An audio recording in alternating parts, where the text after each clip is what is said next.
Hey guys, it's Gotham Royalty here, and today we're doing a review of Avengers Infinity War. It'll be spoiler free, but if you don't want to know anything, maybe go see the film, then come back and watch this, or watch a spoiler one, which we're planning to do.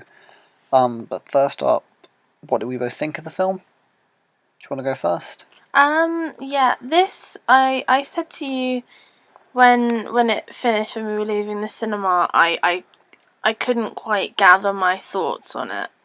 I wasn't sure. It's grown on me since.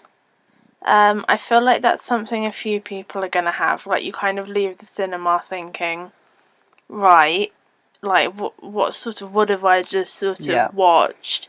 But for me, it has grown on me in the hours Yeah, no, between. I absolutely agree. I think I enjoyed it more than you initially. Yeah. Like, I was really happy with everything. I know you said that there was a gap where kind of nothing was really happening for a while, where we had action, then we had no action, and then it was back into it. But overall, I really liked it.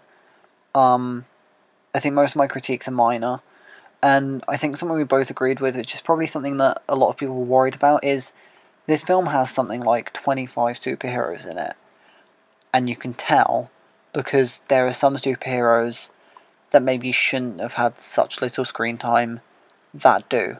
Yeah, that was a bit of a problem with me. It kind of got to the point with some characters where the narrative sort of went away from them for so long.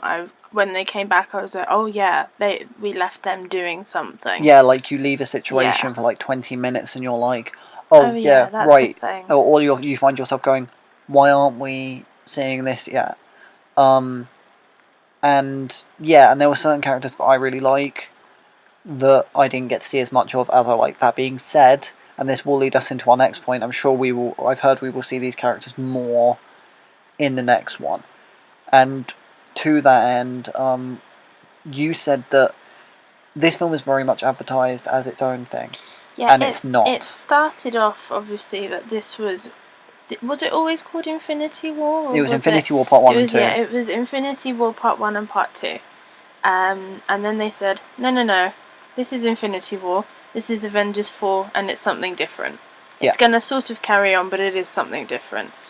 This is not a standalone film, at least not in my opinion. No, it's a Part 1. Yeah, this is a Part 1 film, and people that haven't seen it yet, you will probably know what we're talking about when it ends. Because when it ended, that's when it hit me. I was like, oh, that's it. Yeah, me too. It leaves a lot to be desired. And yeah, it's very clearly being like, we've got more to come, and this story isn't over.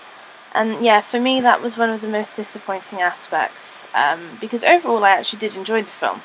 But this is what made me think when I left the cinema, oh, I'm not sure. Because obviously, because they'd made it its own thing, they said this isn't a Part 1 and a Part 2 anymore.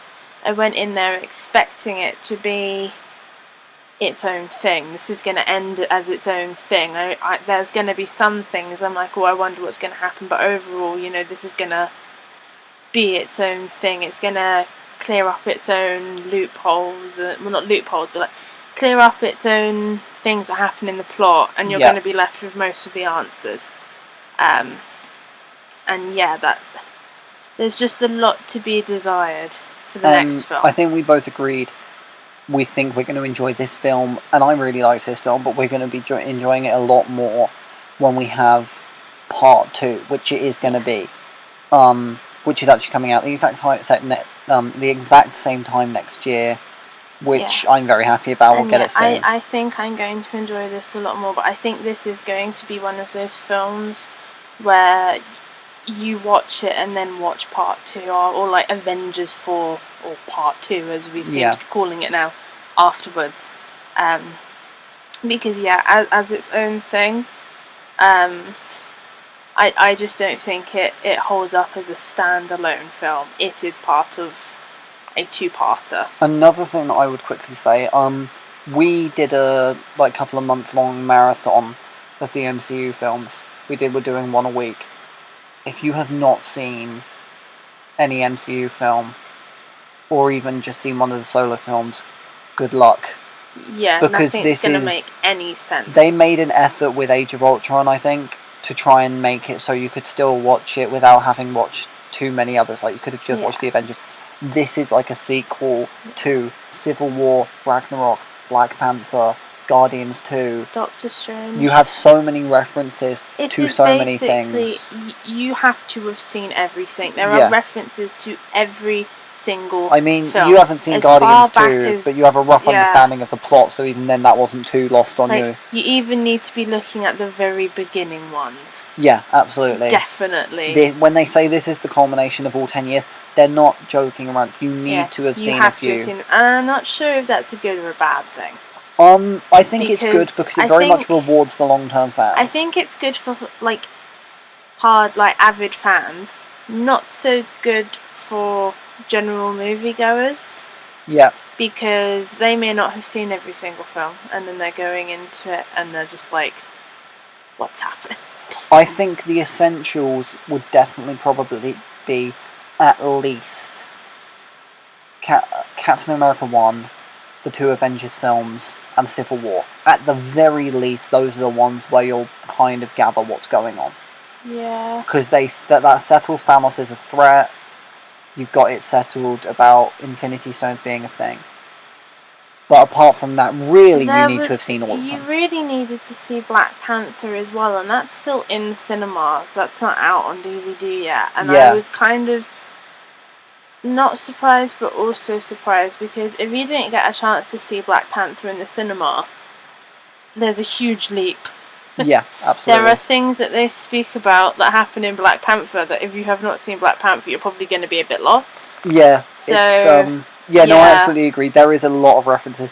Overall, I loved this film. I did really enjoy it. Really I know it fun. Sounds like I'm just here bad-mouthing it, but I did actually enjoy it. I often say it's a lot easier to critique a film than praise it. If a film can be brilliant, but you're immediately gonna... It's like when you have good meals and bad meals. Even if one of those meals is bad, you will always remember not to go to that place because it was so bad. Because that was the one out of the 5 exactly, good meals, so you always focus on the critiques. But it was a good film. Don't let this put you off of it. It was a good film. There was lots going on. It was good to see everyone doing things. Absolutely, that was actually something really good. I don't think they disappointed on that. A massive selling point of this was everyone teaming up, and it was good. Yeah, I really enjoyed it. Without spoiling too much, what we got was really good, and I hope to see more of it in the future. And I really hope we get to see more of that in the next film. But yeah, overall, we can't say much more than positive things and our few little nitpicks. But we will get into spoilers soon. Hopefully, we'll get a video out talking about the spoilers and actually getting in depth. But overall, yeah, it was a fun film. And I enjoyed it. There's just a few little nitpicks, but yeah, overall, it was really good, and you should definitely go see it. Yeah, because although we've said a few things, it's not bad. It's not a bad film. There was just some things that, Yeah, absolutely. Pick up and on. The action was really good. Yeah. And lots of characters were good, new and old. But yeah, I think maybe we'll leave it at that. Yeah. Thanks for watching, and we'll catch you in the next one. Cheers, guys. Bye.